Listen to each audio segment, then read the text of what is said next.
Hello? Well, I need the senator so I can introduce him. So let's keep talking. I can sing, I can like tell a joke. No, I mean my jokes are usually not like work like environment appropriate. So I won't go there. I'm gonna try to cook turkey for the first time. My kids have no idea like what's waiting for them.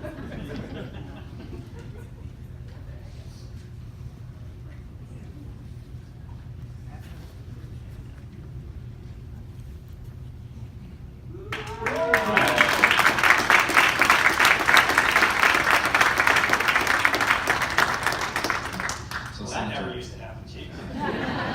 I didn't get a round of applause, so just we'll talk about it later. So, folks, we have quite a treat. What a way to kick off the week! What an amazing way leading us into Thanksgiving. So, those of you that I won't have a chance to see again before Thanksgiving, like lots to be thankful for. I'm very thankful for all of the work that all of you do. And I'm very thankful to have the senator from Delaware here today, Senator Chris Coons, which obviously does not require an introduction. Senator, as you know, like Cap1 has had nothing short of a love story with Delaware since the acquisition of ING Direct about 8 or 9 years ago. Like still some faces like from you believe has been like almost 10 years now. We're all aging very gracefully together. And we have never looked back. It has been such a strong marriage, such a strong relationship. We have about 2,000 associates like in Wilmington. In fact, this is going to be most likely the last town hall that we are going to host in this location, like beginning, fingers crossed, next month we are moving to our consolidated sites, 800, 802 Delaware Avenue, and it's yet another sign. We signed long-term leases, another sign of our commitment to Wilmington. We very much love the talent pool. We have about 200 open racks, so we continue to recruit. We continue to try to expand our footprint and our presence here. Our associates, some of which are represented here, have dedicated 18,000 volunteer hours, like in this community. And we have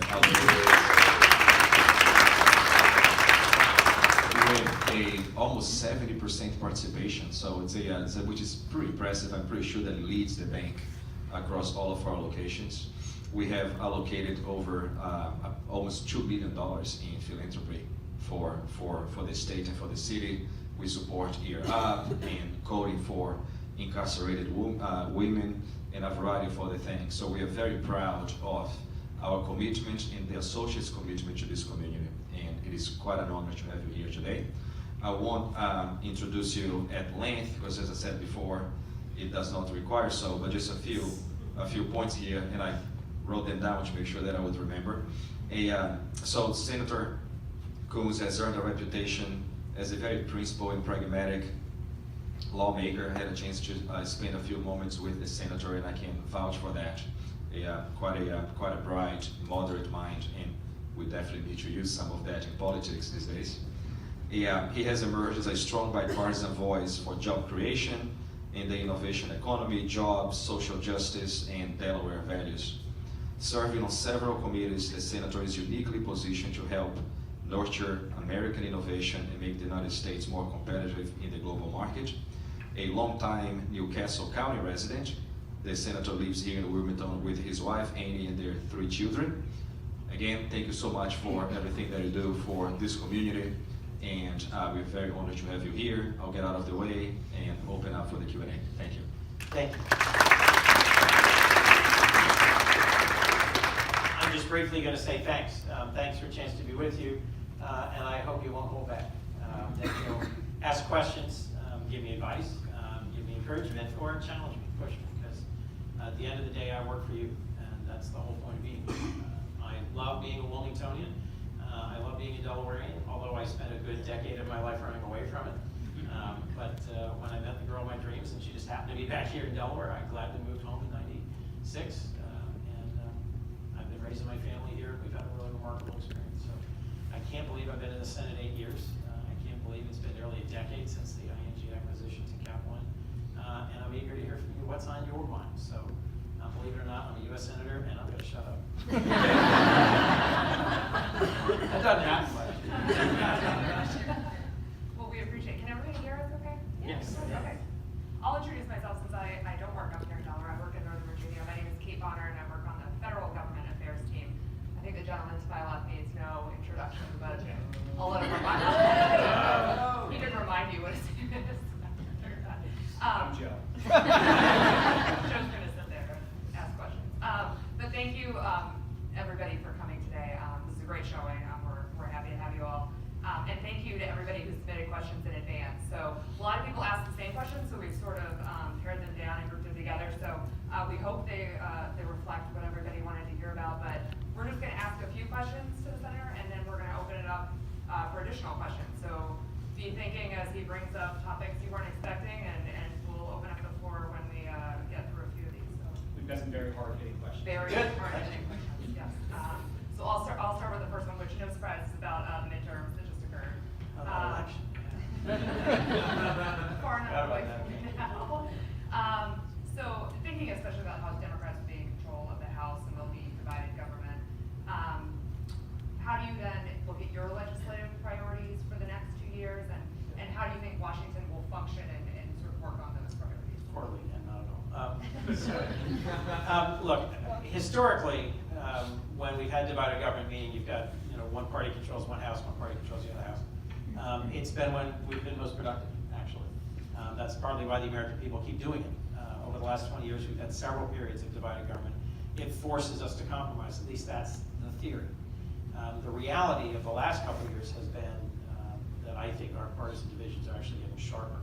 If you look at what happened in the House and the Senate, 3 of my really good friends, Joe Donnelly of Indiana, who I went out and campaigned for hard twice, in the back of his RV, 7 stops, 3 counties, and Claire McCaskill and Heidi Heitkamp all lost.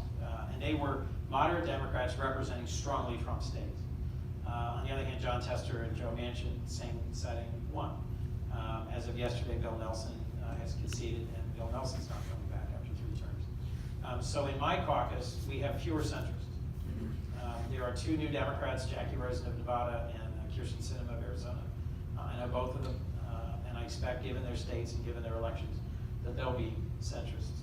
But in the House, look, our founder's vision was the House was sort of the people's house, and it has great big swings. And the Senate is a little bit older, a little bit longer, a little bit more calm, at least in theory. I think the Democrats, of which I'm one, I think we've got a great chance to blow it, and we may well take it. We're going to have young, diverse, aggressive, really new members of the House.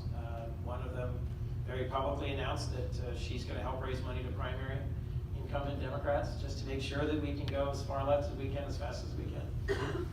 I think the Republicans tried that. I think it was called the Tea Party. I think it's how I got elected in 2010. So, this great guy named Mike Castle, who was a beloved, well-established, long-serving, moderate Republican. I jumped into that race against him in 2010 and was widely considered a long shot, let's be generous. And he shockingly lost in a Tea Party upset in 2010 because he wasn't pure enough. And I think my party's about to do the same thing. And I think if we do, I think you're all going to punish us pretty hard. If instead, and I've said this to some of the leaders in the House, if we step forward and say, we want an infrastructure bill, we want to put people to work fixing our airports and our roads and our highways, we want to deal with the opioid crisis. We want to deal with healthcare costs, with co-pays and prescription drugs. We want to do these things. And we're willing to find, here's another try at a real deal on immigration. Here you go, Mr. President. Here you go, Senate Republicans. Right? And we put forward not out here bills, but reasonable bills. And then sit back and say, what do you want? We'll get 2 or 3 big things done. There are some people in my party who don't want to do big things because they don't want to give Trump a win. I think that's ridiculous. That's not what you hired me for. I was intimately involved in the final stages of negotiating a criminal justice reform bill that just got filed. That's going to be broadly bipartisan that I think is hugely exciting. I mean, to have a criminal justice reform bill endorsed by the FOP and endorsed by some of our nation's civil rights leaders is a great opportunity. It's a great moment. And I hope Senator Mitch McConnell, the majority leader, gives it a floor vote. He's currently saying he won't. You want us to do things, right? I mean, you don't want us to do crazy things. You don't want us to do bad things. And the way the Senate and the House are set up, it's pretty hard to do big, crazy, bad things. I think that's a sign that I should stop talking. The midterms were a split decision. The House went really strongly Democrat. We didn't get a mandate, we got a moment. I think the American people broadly would like somewhat of a check on Trump. I've never seen politics this sharply divided in terms of the view of a president since President Obama. And the reality is, globally, we can't continue jerking the wheel of the bus back and forth and expect our allies to stick with us and expect our opponents not to take advantage of that. So I'm a rabid centrist on somebody who thinks we ought to be figuring out the things that pull us together and pulling in that direction. Okay, switching gears slightly, you were very visible during the Cap1 confirmation. Really? Yeah. Can you give us kind of the insider's opinion on how it went down and maybe what, if anything, Democrats could have done differently? There's about 50 questions around that. Wow. Yeah, I'm still working through post-Kavanaugh. So I had my first event last week where I had to shake Lindsay's hand and talk with him and be positive and work with him. That was hard. And I said, Lindsay, is anyone following what I'm talking about? Any questions there? Okay, right. So my friend and colleague, Senator Lindsey Graham of South Carolina, unloaded at me from about 20 feet away. And he distilled about as aggressively as is possible a Republican view of what was going on in sort of Kavanaugh 2.0, which was the period when we were considering Dr. Blasey Ford's allegations and others, David Ramirez as well. I thought I was doing my job, meaning research the guy's opinions and speeches and writings, treat him with deference and respect as a seated circuit court judge, and understand what he would do if put on the Supreme Court of the United States. Question him both privately and then in a letter tell him what I'm going to. I met with him for an hour. I've known Brett since law school. I mean, this was no big surprise. I've always predicted he'd end up on the Supreme Court. He's a very, very, very smart man and a very, very, very conservative man. And he has some ideas that I think are outside the legal mainstream, but we have to debate that. So I spent an hour with Brett in person, and started with a couple of jokes and reminiscence, and then got to the work. And man, he joined. And then after that, I sent him a letter and said, here's what I'm going to ask you about. No surprises. Here's the documents, here's the issues, here's the background. And then in the hearings, which I suspect nobody watched, forgive me, this is the pre-part. I spent a lot of time with him on two issues, and I'm happy to go into them in as much depth as anybody wants. And I was convinced by the end of it that both on his view of substantive due process and the gradual progress we've made in terms of recognizing rights and liberties, whether it's to marriage equality or it's to reproductive rights, he would make a very sharp right turn. And presidential power. I am convinced that now Justice Kavanaugh's views of presidential power are fairly extreme. And that he follows something Justice Scalia talked about but never was able to make real. And that he will lead the court to make dramatic changes in the structure of our government. I hope I'm wrong. I really hope I'm wrong. He is in person, there's plenty of things about it that are not offensive. He's perfectly smart. Okay, then that ended. And Senator Feinstein said to the Democrats, I've got something we all have to talk about. And we all went off the floor, and she says, here's this letter. And I went, you are kidding me. You've had this for 3 months. And Diane, whom I deeply respect, really felt strongly that she had promised Christine Blasey Ford that she would not share this, that this would not be public. And that was her commitment. And I don't think that she or her staff leaked it, but somebody else, whether it was one of her lawyers or one of the other leadership staff, did. And so here we are, the whole Kavanaugh thing is over, and it reopens. And it reopened with a vengeance. And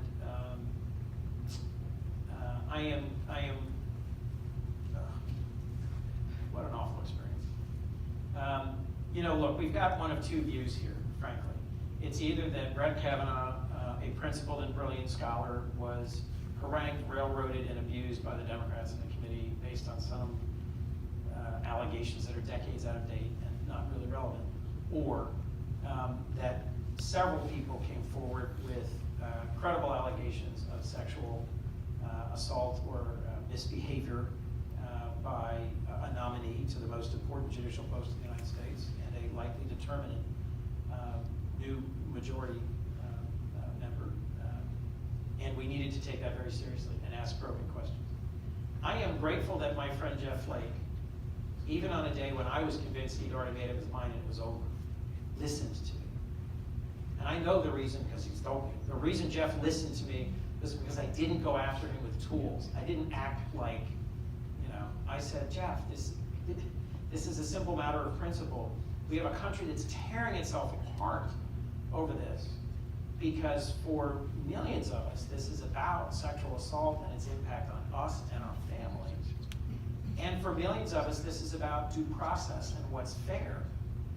And we're making no effort to figure out what the facts are. So why not a week? Why not having the FBI just go ask a couple dozen people and see if this is tissue paper and it falls apart immediately, or there's more there. And he took a risk. He completely ticked off his caucus. I mean, he is, he's got plenty of death threats over this, as has she. It changed history in some ways. So I'm really grateful to Jeff for taking the risk. That only happened because he and I have traveled together, we've legislated together, we've worked together. I had no illusions about who Jeff Flake is. He's a conservative. He's a real conservative. He wants a conservative Supreme Court. He wants all sorts of things that I think are good in our current constitutional arrangement. He wants them overturned. So, you know, I didn't go into that thinking, oh my gosh, he's become a Democrat, you know. But he at least gave us a window. And the fight to make it a real investigation was, you know, behind the scenes, and Ruth Marcus is writing a book about it. If you really want to hear hours of my views on it, you can see it. At the end of the day, you know, I lost. And the White House and the White House counsel and the majority leader narrowed that investigation so much that it was meaningless. And you can come out the other side, having read all the details, and either say, well, they didn't even ask a question of some of the most obvious and relevant folks, or he was completely clear. What are you talking about? Shut up, Senator. It's time to move on. Many others views.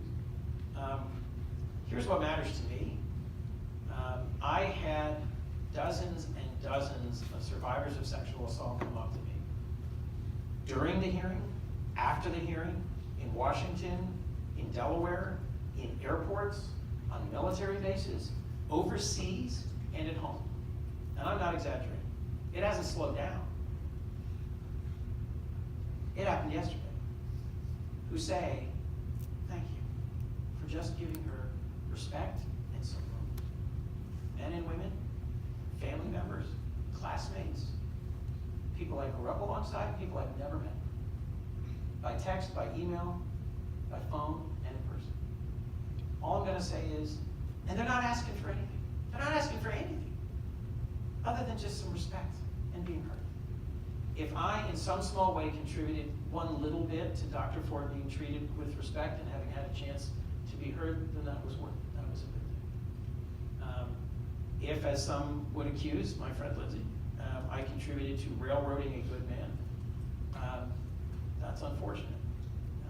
But I think we are in a different place in this society than we were a week, a month, or a year ago. And we're not going to allow credible allegations of sexual assault against a very senior person who is about to take one of the most important positions, values positions in our society, to advance without at least investigating and considering. And I think I have an obligation now to do everything I can to try and change, improve, revise, strengthen the institutions I've had anything to say about. And I've had some remarkable conversations with my sons and my daughter, and with my whole extended family, and I hope all of you are too. And I hope at the end of the day, we see this not as a high-stakes political game, but as an ongoing conversation about what it means to be American, what it means to respect each other, what it means to work together, what it means to care for each other.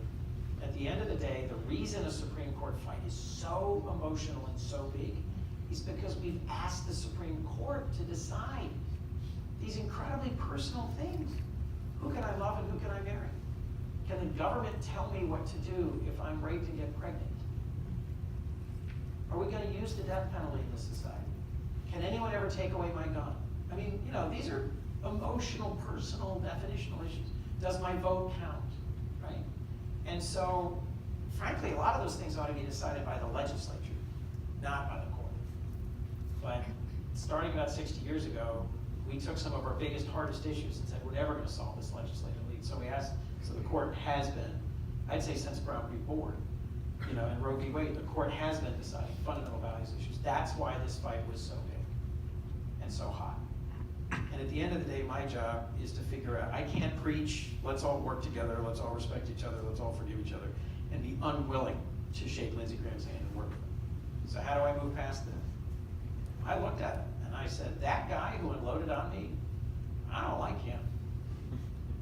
But last year, President Trump proposed eliminating the Food for Peace program, which feeds 23 million starving children around the world every year, out of the abundance of America's most productive farmers in the world. And Lindsey Graham saved that program, saved it personally. I like that guy. I work with that guy, and I'll figure out something I can do with that guy. And at the end of the day, I hope your Thanksgiving is going to feel somewhat like that. I bet you Thanksgiving is going to be tough for a lot of you. We actually, last year, we actually had a pre-fight.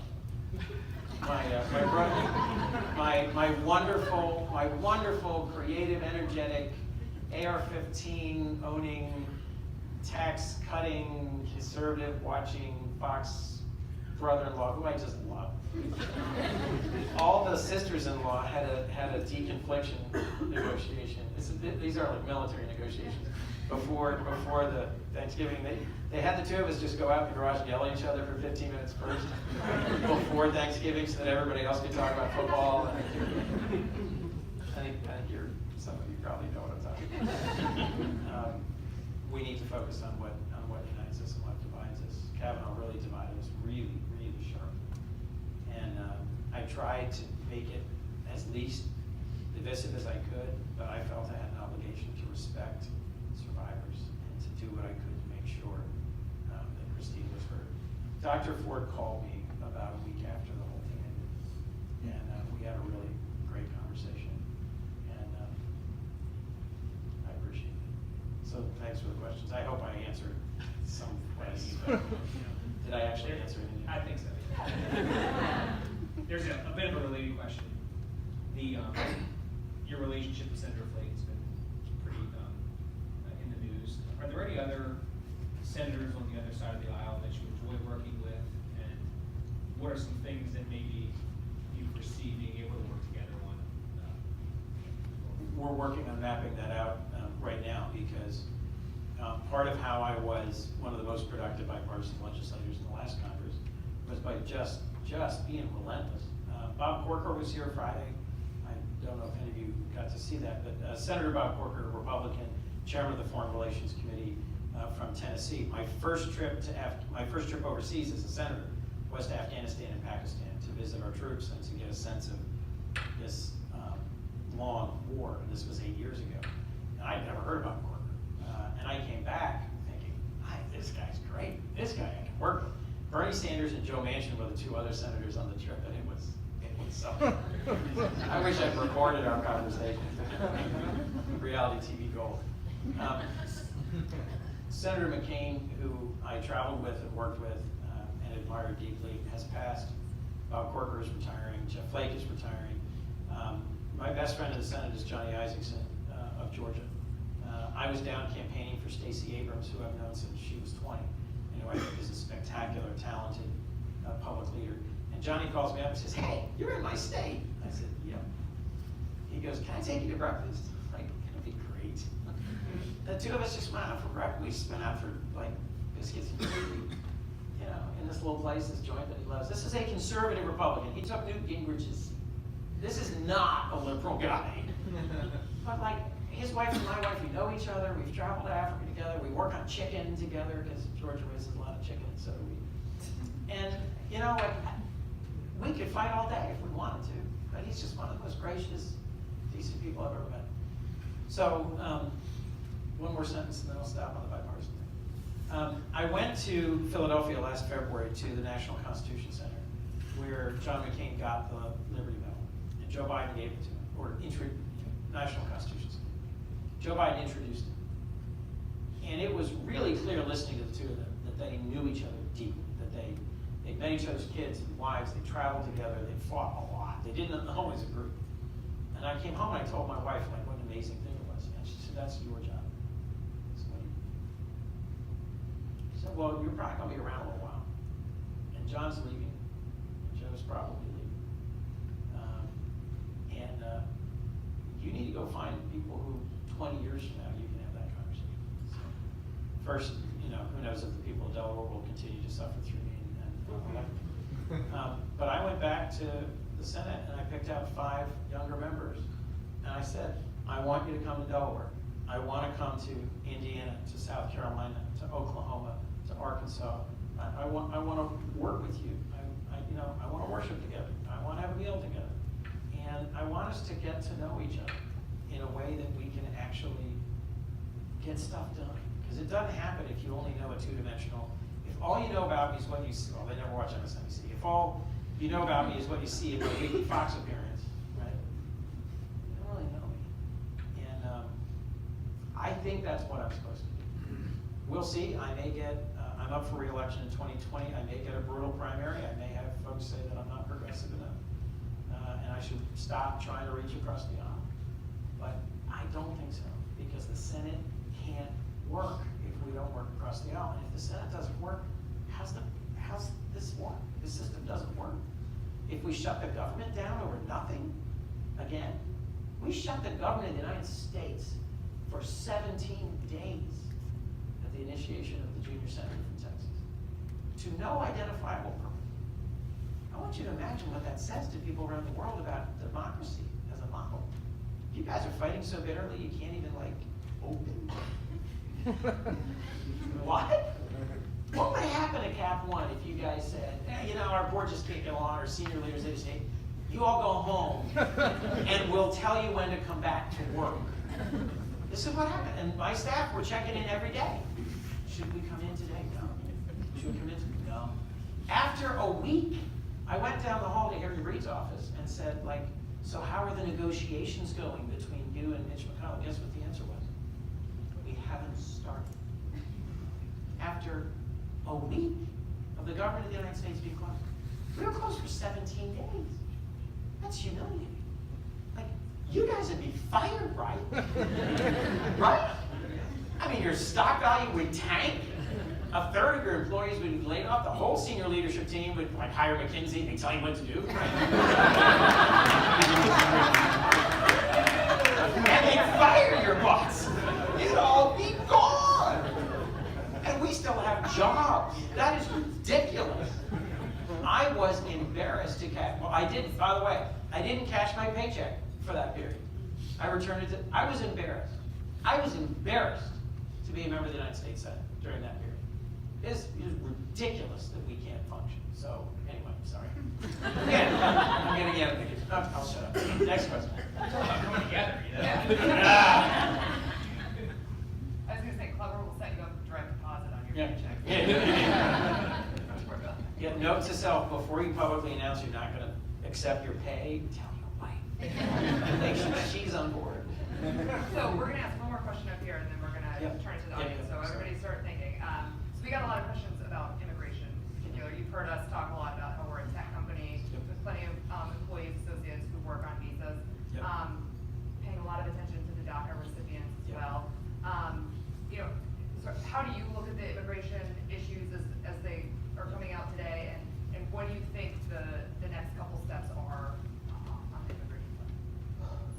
So Tom Tillis, James Langford, Maggie Hassan, and I, that's two conservative Republicans and I'd say a centrist Democrat and me.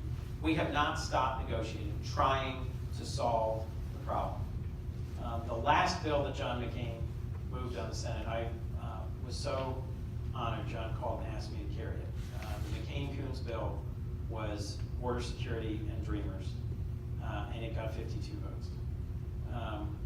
And then the bipartisan bill that Senators Manchin and Collins and about 20 of us worked on for 3 weeks, which was $25 billion for border security, and locked in and bolted down so it couldn't get taken away and spent on other things.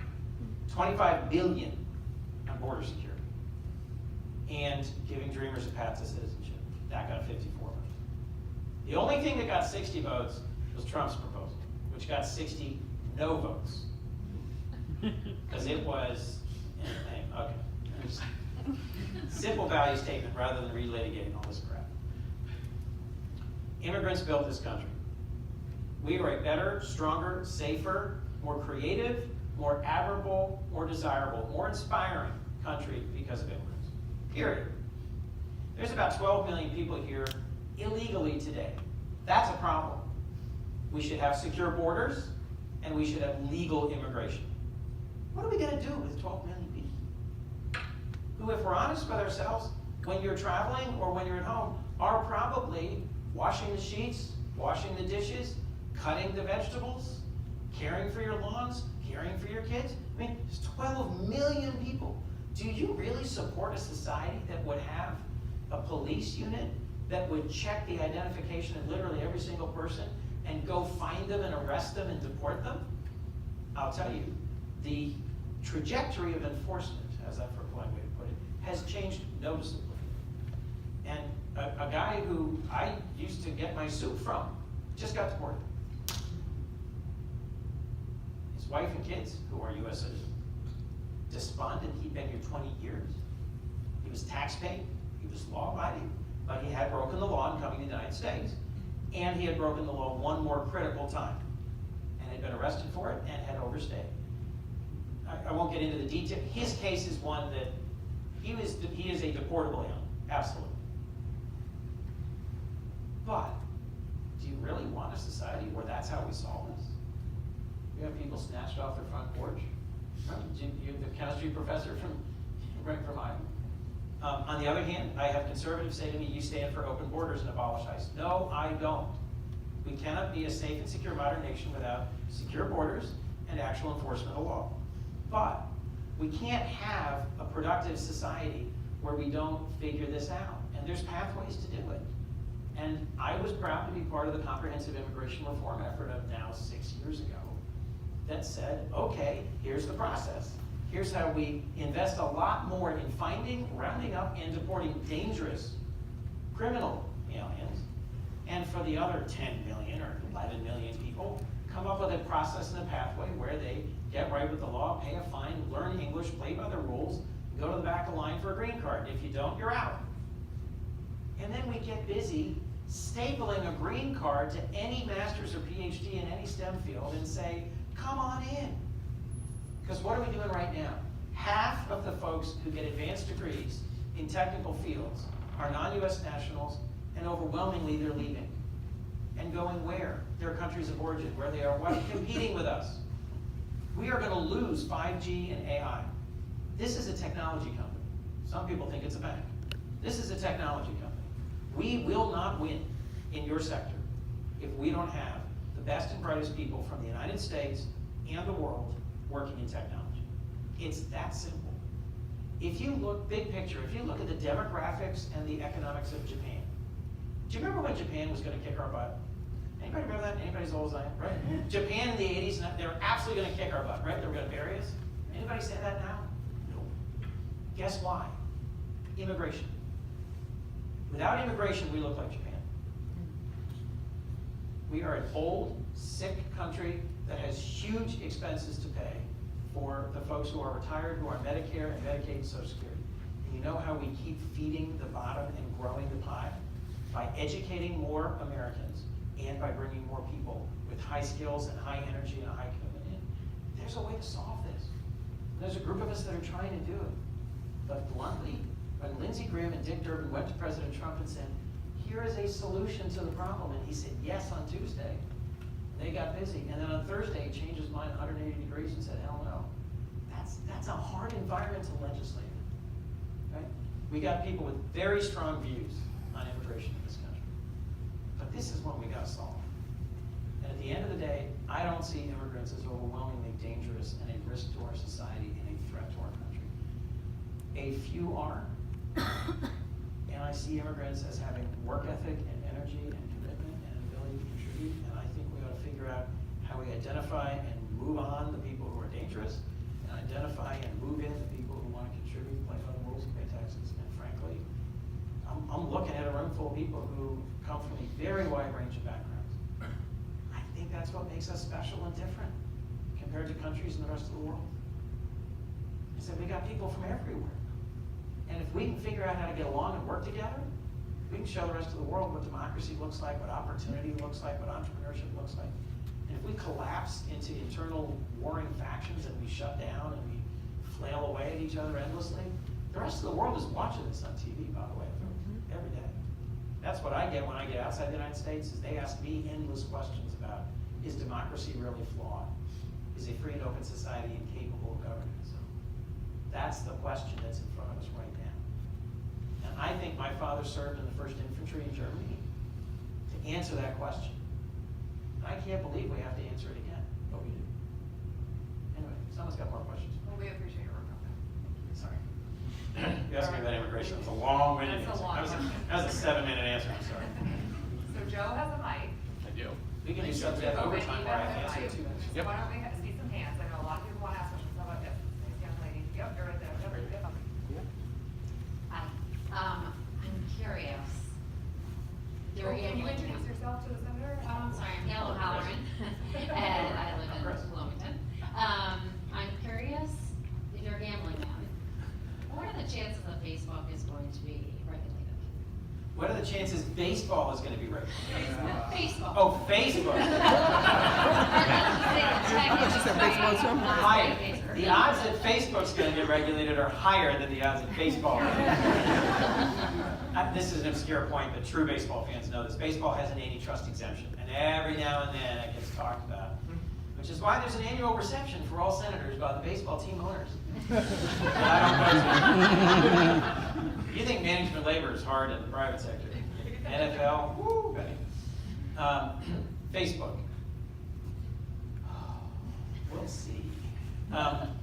So it's interesting. It's interesting how the Congress, and well, the Senate. I mean, I don't really know the House. It's interesting how it works.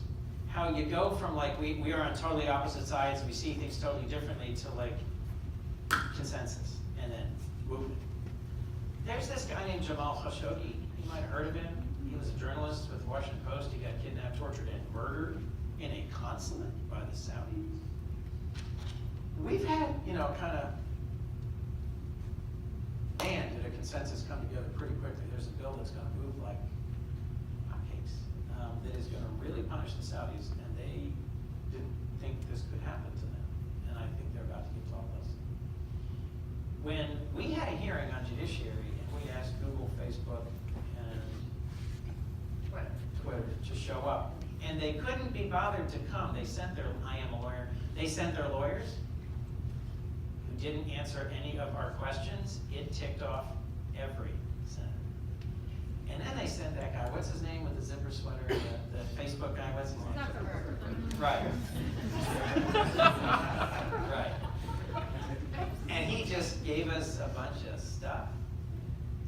And we're all looking at each other. There's a backstage to those big hearings where we all go get a cup of coffee and chat. You should have heard the chat.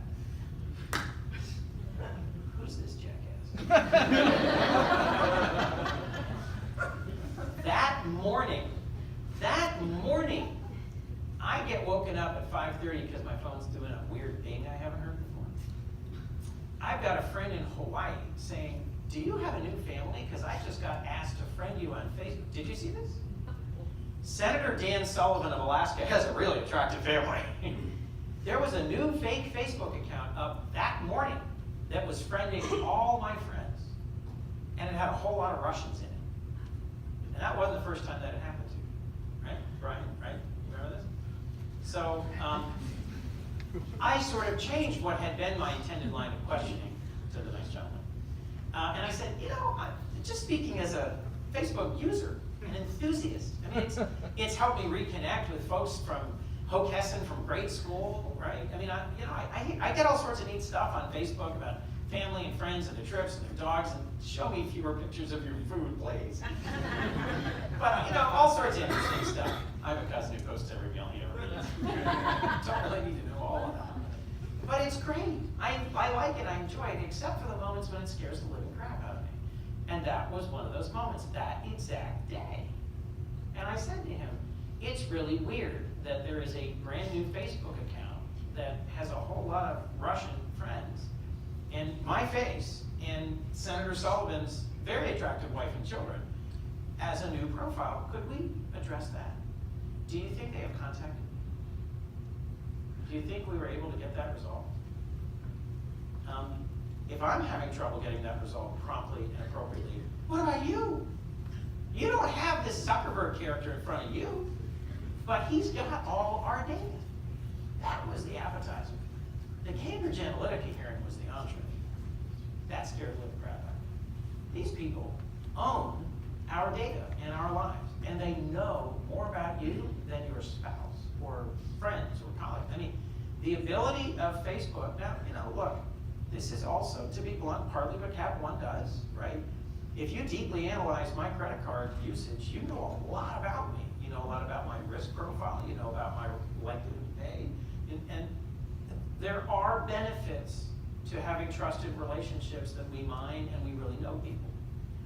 But I think an awful lot of folks didn't realize just how much the stuff they were getting on Facebook was generated by bots and used intentionally by an adversary to influence an election. And I don't feel like I've seen out of senior leadership in that company serious engagement. Are they going to get regulated? Oh, you betcha. The challenge is, will we regulate wisely and well? Because all of these companies are American companies. I just recently met with the CEO of one of the biggest Chinese companies that is basically a Chinese version of Amazon. And we're now at a point where China has several of the biggest, fastest growing, most capitalized, most data-rich companies. So what future do we want?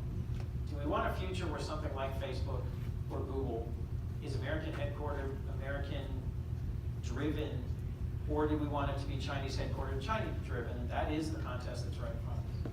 What I want is privacy, ownership, transparency, and the opportunity to decide how much I want a company like Google or Facebook to own and control my world. But I also want convenience. My wife orders something from Amazon about 17 times a day, and it shows up the next morning. Loves it. Happiest she's ever been about shopping. There's huge power in all sorts of areas that is newly deployed through digital that we don't yet know what it's going to mean. But I think that's a company that has gotten a little over its ski. Did I answer your question in any way? Oh, for sure, yes, thank you. Sorry, I'm getting too animated. Okay, I'll be short. Okay, I'm short. I'll be briefer. Hi, my name is Emily Gallagher. A topic I was hoping would come up is healthcare. I think something that I'm very passionate about. Obviously, we're all very lucky we have good health insurance working here, but there's so many people in our country who don't have that advantage. So I think one of the things I would say I'm kind of most embarrassed about, I guess, about our country is the fact that we have people that have to have, GoFundMes to pay for their cancer treatment. We're very lucky when it comes to maternity leave, getting 18 weeks fully paid here. I enjoyed that myself, and felt guilty telling people about it because I know that, maybe they just get 12 weeks unpaid and then have to go right back to work. So I'd love to hear more about your opinions on that. Excellent point. We spend more on healthcare than any of our competitor countries as a percentage of GDP. We have world-class healthcare that, if you have access to it, is not the most affordable. The good news is that we have the most innovative pharma and biosector on the planet. We are more rapidly developing treatments and pharmaceuticals and devices and cures than any other country. On the other hand, we are paying through the nose for it. and access and affordability are wildly unevenly distributed in our society. The Affordable Care Act was one party's attempt at addressing some of that. You can best understand the outcome of the midterm with one sentence. Should insurance companies be able to discriminate against you based on a pre-existing condition? Yes, no. The party that dedicated itself to for the last decade to repealing the Affordable Care Act had several of its leading candidates running on a platform, we're going to protect pre-existing conditions, which was blatantly untrue in a number of states. They were literally the governors or congressmen who had signed on to a lawsuit to end that. Who cares? From a partisan perspective, what do you care about? My hunch is you care about co-pays being too high, not enough people having access to preventive care, and you'd like us all to quit fighting about it and figure out a solution. This is not a country, I think, where we're ever going to have socialized medicine, where the government is the sole provider. So when people say to you, the answer is single payer, just listen closely. Single payer really means you don't get the health insurance you have now. You've got to leave it, and you've got to go to a U.S. government-run healthcare system. I don't think you'd ever like me if I stood up for that.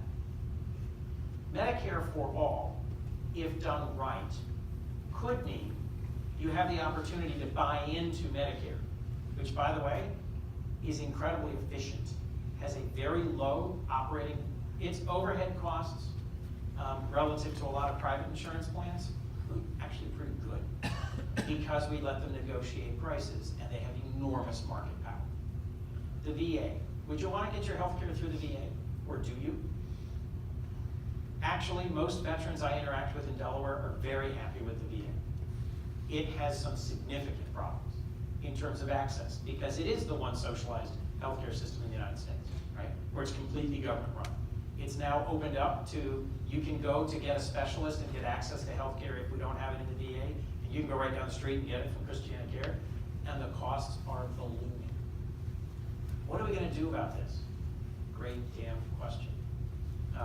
We have a president who ran on, I'm going to make healthcare more accessible and cost less, and has utterly failed to deliver a comprehensive plan to do that. And you have a Democratic Party that mostly is clinging to the little remnants of the Affordable Care Act like it was perfect, and it wasn't. It had flaws from the beginning. Seems to me there's an opportunity right in the middle to say, we want more coverage that is more affordable. One of the ways you do that is sharing information. Healthcare is one of the least cost-transparent fields in our entire society.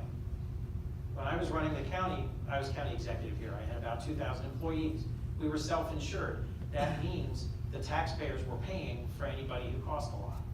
But Blue Cross Blue Shield implemented it. But if you needed a double lung transplant and you went to Blue Cross Blue Shield, it really came right through to the county. And so for the first time in my life, every tough judgment call ended up on my desk. And it was excruciating. And I realized if we told people, you're supposed to go get this double knee replacement, here's 4 hospitals where you could do it. This one is 2 miles away, this one is 10 miles away, and this one's 15 miles away. If you do it at this one, we'll give you 4 more days off, and your copays are 0. And here's the reliable, transparent data that says their infection and readmit rate is lower than the one that's 2 miles away. You can go to the one that's 2 miles away, it's convenient to your house, to caregivers, that's your choice. But we're going to incentivize you to go to the one that we think has better outcomes. Why aren't we doing that? You get to pick your doctor and your medication. Okay, here's medication A, B, and C. We'll give you a link to web pages, to physicians that'll say this one costs $5,000 a dose, this one costs $1.50 a dose. This one's got ads on TV every day. This one has been working for 50 years. Which one do you want? But right now, you don't know how much your healthcare costs. And we try to make you buy into it with these copays and deductibles that are really poorly crafted tools. They really don't work very well. Last thing, the biggest piece that I'm worried about is end-of-life care. I lost my father last year. He had leukemia, then he had pancreatic cancer. He was a veteran, he was a small businessman, he was proud to be an American. And it really bothered him how much money we were spending on him. He kept saying, stop, just stop. He was in Hopkins, and I mean, I never saw a bill. He was probably $500,000 in his last month. And he finally went to all of us and said, please just stop. Because he was concerned about the cost for you. But we don't have a mechanism for having that conversation, right? And so I've got a bill with Dr. Bill Cassidy. He's a senator, but he's the only senator who wants to be called doctor. He's a great guy. It's actually been endorsed by the Right to Life Committee, which is really hard in the end of life space. And it would give you, every one of you, $75 to go to your doctor and sit down and have a 45-minute conversation about what do you want end of life? Do you only want palliative care? Do you want absolutely everything? Do you want every possible intervention? And just have a conversation with a doctor about it. And then make a decision. You get $75 if you choose. Doesn't say what you gotta choose at all. But having lived through it, I'll tell you, if you've got someone who is no longer conscious and cannot tell you what they really wanted and you never had that conversation beforehand, I sat with a lot of families in the 3 months that we were in and out of Hopkins who were really tearing each other up over these hard conversations.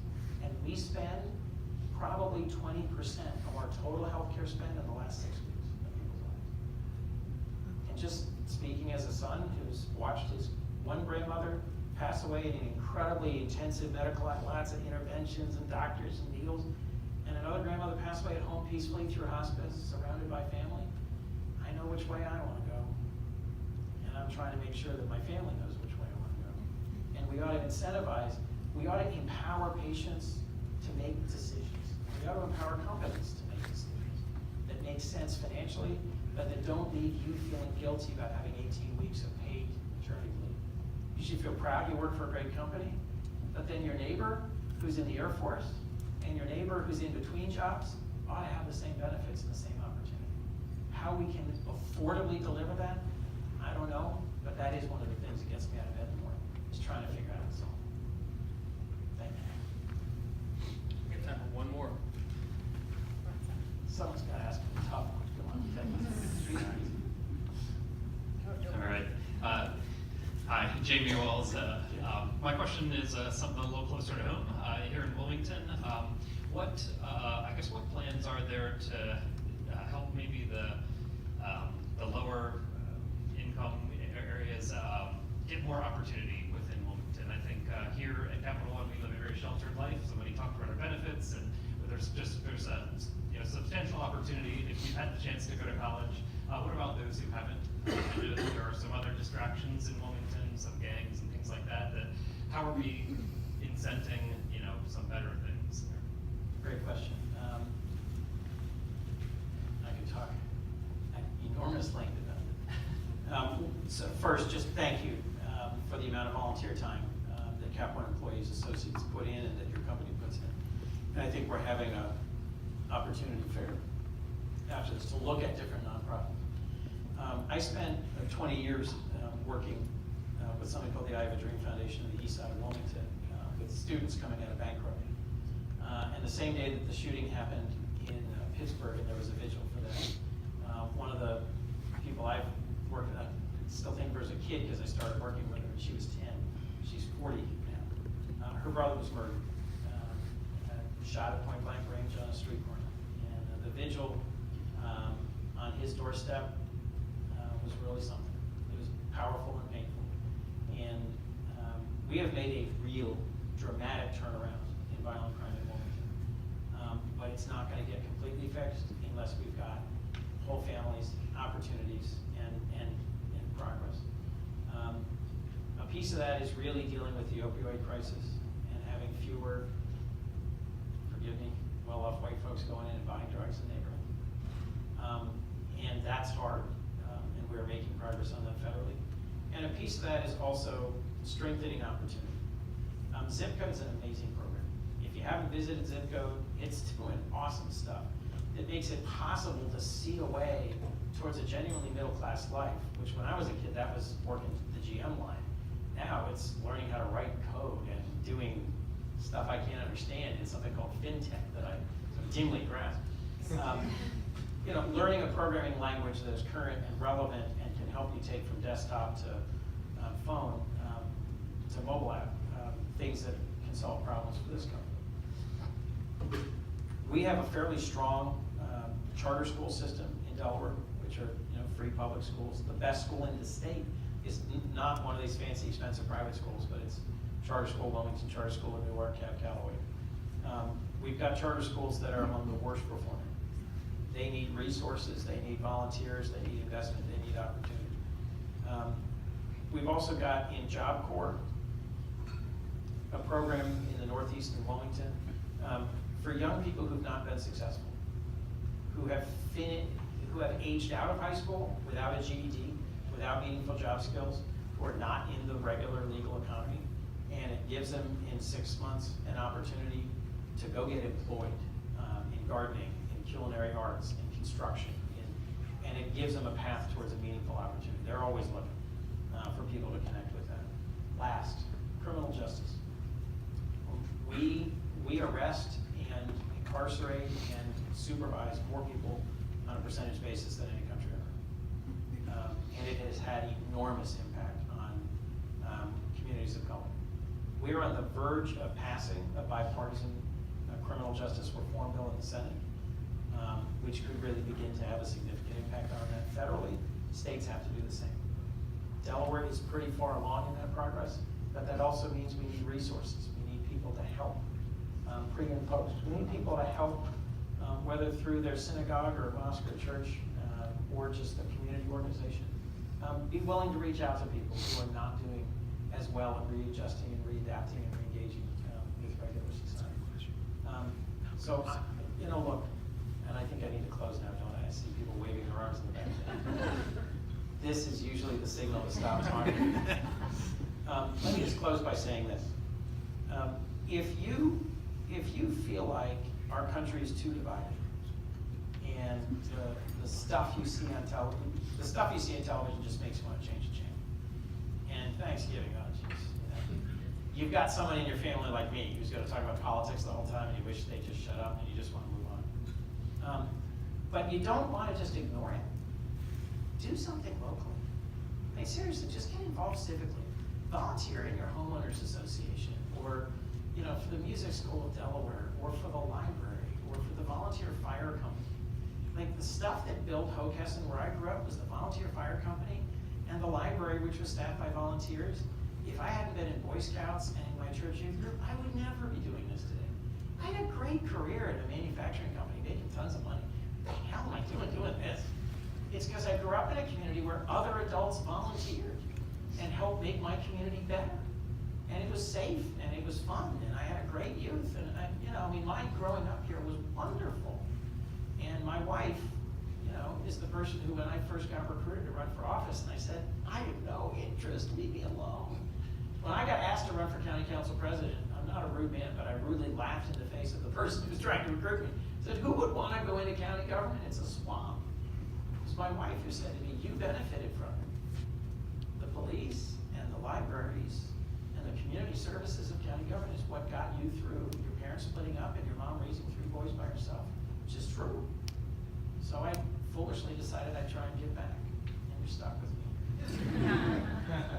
There is so much you can do that will make a difference, that'll improve your community, that'll help your kids and your neighbors and your friends, whether it's Little League or a swim club, whether it's volunteering at Ferris School, or it's working on the east side of Bancroft and in People's Settlement, whatever you choose, and I'd be happy to advise or help. Let me close with one last thing. I'm here to help literally you. If you have a problem with immigration, with Veterans Administration, with Medicare, Medicaid, Social Security, any federal thing of any kind, I've got folks who are here with me. I'm happy to give you my card. Call me. I have 5 people who do nothing else full-time except handle people's problems.